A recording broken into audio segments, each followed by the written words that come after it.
Resumen de breve historia del futuro libro de Jacques Attali, parte 2. Hasta el momento el orden mercantil ha logrado reemplazar las materias primas que se agotaban, normalmente a costa de cambiar de corazón, por ejemplo, con la desaparición de las tierras cultivables en Flandes o el carbón vegetal en Inglaterra.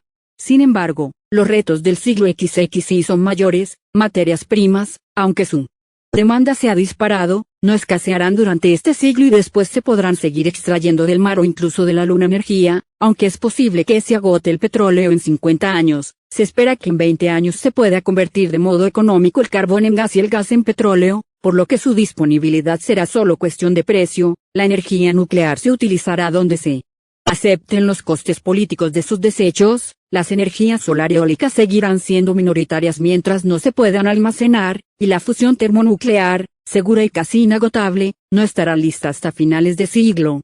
Alimentos. Debido al aumento demográfico para 2050 habrá que duplicar la producción agrícola mientras que se reduce el suelo cultivable por la presión urbanística. Esto requerirá la utilización de organismos genéticamente modificados, cuya inocuidad no está garantizada. Cambio climático. Las emisiones de gases de efecto invernadero, según la mayoría de los expertos, incrementará la temperatura de la atmósfera y esto provocará catástrofes naturales de consecuencias financieras gigantescas. Las emisiones no se reducirán fácilmente, los países del norte se resistirán a cambiar su modo de vida y los del sur a frenar su crecimiento. Solo habrá un cambio cuando los países del norte vean la extrema gravedad de sus consecuencias y los del sur vean peligrar las inversiones. Según el autor, esto ocurrirá por la presión de las compañías de seguros y las opiniones públicas.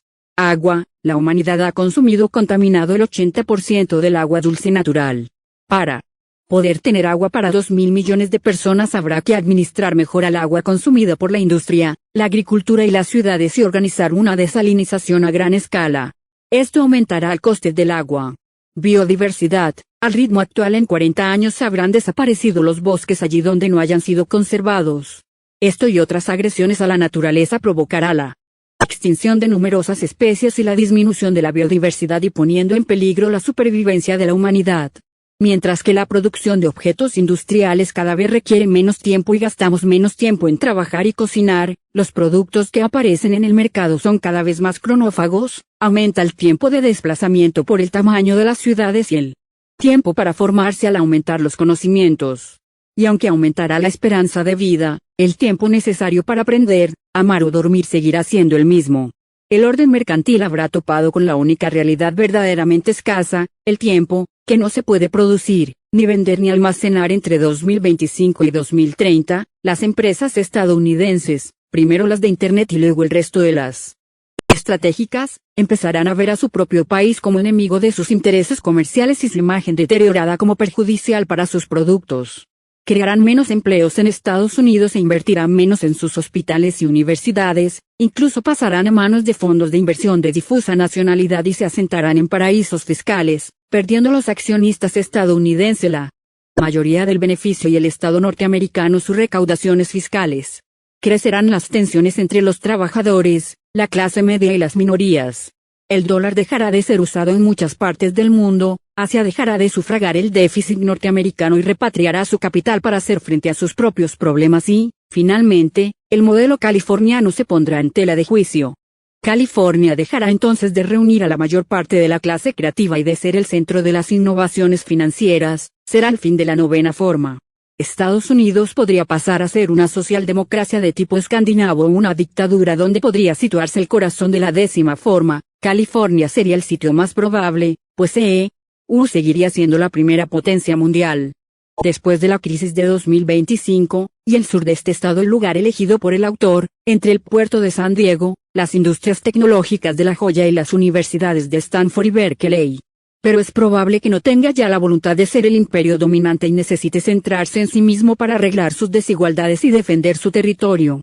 Londres tendrá a su favor su importancia financiera, su interés para las élites mundiales y su cercanía a Oxford y Cambridge, pero no poseerá un territorio industrial ni una infraestructura de transporte suficiente.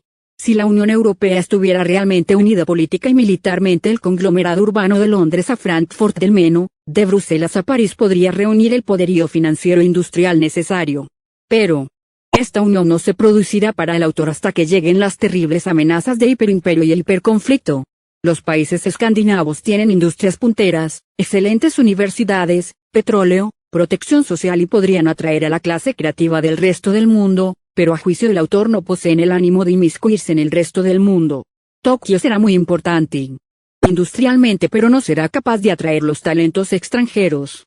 Shanghái y Bombay serán las principales ciudades de las dos mayores potencias económicas, pero no habrán tenido tiempo de crear suficientes redes de comunicación, de infraestructuras, políticas y legales y capear la amenaza de provincias más atrasadas. Por primera vez en la historia del orden mercantil, el mercado será lo suficientemente poderoso y el coste de intercambio de datos tan reducido como para que los miembros de la clase creativa no necesiten vivir en el mismo lugar del mundo. La forma mercantil funcionará sin corazón. El hiperimperio, mercado sin democracia. En este capítulo el autor se opone expresamente a las tesis del fin de la historia, que indican que la democracia de mercado se irá imponiendo pacíficamente en un mundo policéntrico, y cree que tras una fase inicial de estilo policéntrico, entre 2025 y 2035, al final, el mercado, en su afán de nuevos beneficios, desmantelará primero los servicios públicos, sanidad, educación, seguridad y justicia, luego la democracia y finalmente los estados. La nanotecnología permitirá almacenar mayor cantidad de información y energía en menor espacio y gastar menos energía y agua. El mercado reemplazará los servicios de educación, sanidad y soberanía por nuevos productos fabricados en serie, como ya ocurrió en el pasado con los servicios domésticos o de comunicación. Como en el pasado, esto incrementará la productividad de la economía, pero esta vez debido a que afecta a servicios fundamentales del orden social, este sufrirá profundas modificaciones. El autor denomina estos productos vigilantes. Las compañías de seguros y de seguridad privada exigirán a sus clientes que reduzcan sus riesgos ajustándose a unas normas: qué comer, qué saber, cómo consumir, para los particulares, y para las empresas, cómo evitar catástrofes industriales o despilfarro de recursos. Para asegurarse que todo el mundo cumple esas normas, en primer lugar se producirá lo que el autor llama hipervigilancia, donde se seguirá el movimiento de cada objeto y cada persona, donde empresas privadas almacenarán todos los datos de cada individuo. Hacia 2050, los productos vigilantes evolucionarán hacia autovigilantes, que permitirán controlar desde el consumo de agua de un edificio, a los parámetros médicos y a los conocimientos de cada uno. Estos productos acabarán reemplazando la mayoría de las funciones de médicos y profesores.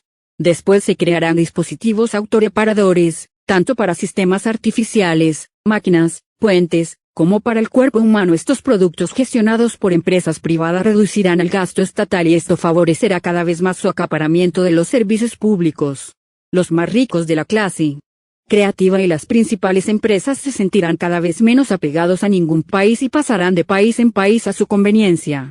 Para atraerlos, los diversos estados competirán entre sí, bajando los impuestos y privatizando aún más servicios. Las empresas que gestionen estos servicios se preocuparán más de los consumidores y menos de los trabajadores. Esto implicará mayor precariedad para los trabajadores. Hacia el 2050 se irán desmantelando los estados y la clase media, su principal actor, volverá a la precariedad. Solo algunos países podrán conservar la lealtad de sus ciudadanos favoreciendo su creatividad, integración y movilidad social, mientras otros optarán por diversos tipos de dictaduras tratando de impedir la destrucción de la identidad nacional.